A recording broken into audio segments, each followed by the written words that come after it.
Hi, Steve Sosnick here with today's Interactive Brokers Midday Market Update for Tuesday, October 5th, 2021.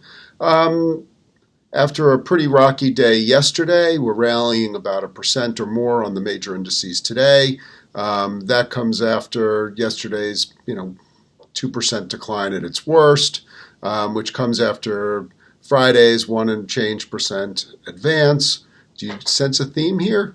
This is what we call volatility. We discussed this in our written piece yesterday. We're starting to see some volatility creep back.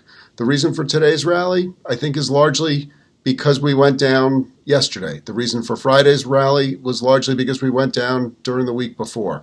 There's a couple themes to unpack here. First of all, we wrote about why we might be seeing more volatility in the days and weeks to come. And that is because the economic picture is more uncertain. We're seeing rises in oil prices. We're seeing inflationary pressures. We're now starting to also see worries about as we come into earnings season. And on Friday, we have a very big number. We have the monthly payrolls report. And that number really can be a big key as to whether the Fed is going to be increasing their pace of tapering, i.e. slowing down their pace of monetary accommodation, or not. They've told us that the conditions have been met for tapering their bond purchases. They've also told us the conditions have not been met on the employment side for raising interest rates. They've told us that we've met their their inflation target, but we have not met their employment target, which is full employment. Now, we can quibble what the definition of full employment is. The Bureau of Labor Statistics definition, I'm not sure, is the one that the Fed is using, but it's basically at what level of unemployment do we have where it doesn't create inflation. That may or may not be the Fed's definition. It may be more of a strictly how many people are unemployed versus how many people are not type of number. But you get into this perverse situation where a number that is too good could actually be very bad because it would get people scared that the Fed might be inclined to raise interest rates more quickly than they were. And a bad number, while lousy for the economy and certainly lousy for people who are looking for jobs, of which there are still very many, a lousy number might actually be a good number because the market might view it as accommodative. I actually think if it's truly terrible, that's a bad number too, because that tells you things are not particularly good for stocks and companies and the economy as a whole. But I think if we kind of get in around the consensus, we're probably okay. But when I'm talking about that sort of major event, that of course leads to volatility. As we get into earnings season, as we see inflationary pressures across the board, and it's not clear that companies can pass on the costs that are accruing to them, which impacts their margins, that increases the volatility of individual companies. And remember that stock indices are an accumulation of individual companies. Now, why are we bouncing today? Why not? This is what volatility is. You go up, you go down. One of the old adages is that bear market rallies tend to be short, sharp, and furious. Now, I am not going to go so far as to say we're in a bear market. We're not even in a correction yet.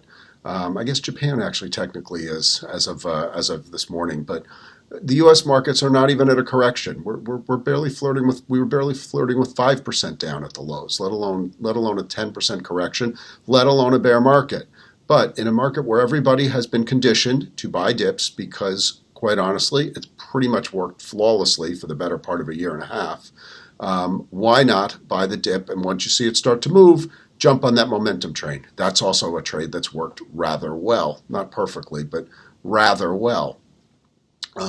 So it didn't surprise me that, it's turnaround Tuesday. Once we got a little bit of a bid, the bids all followed into place. Who knows what that means for the rest of the week? What it means today is we've got a bid. Let's see if it holds into the afternoon. We had seen some sort of dissolution of the pattern where we were selling off every afternoon, pretty much like clockwork since August expiry. But I think that's kind of faded because in many cases we were selling off earlier in the day and then bouncing off lows. So it's a bit of a different change here. And what I think we're going to start to see is back and forth until or unless we get some resolution on the fiscal side, meaning Congress gets its house in order and tells us whether we're about to have problems with the debt ceiling, whether or not the various spending packages will be accomplished, and whether or not we get some clarity into what the Fed does. Until that happens, it's going to be normal to see ups and downs. If you see ups and downs, that is literally the definition of volatility, back and forth movement. It's not when it moves one day or the other. A lot of people get mistaken. Oh, we've gone down 3 days in a row. That's volatility.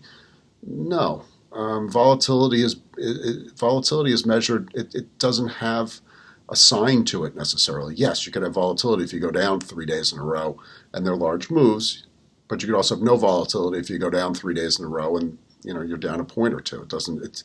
It's a mathematical measure, not a sentiment measure. And so this is what we're seeing today. Doesn't surprise me. Doesn't surprise me that we're seeing a bit of FOMO come in. Once the rally goes, people are going to try to chase it.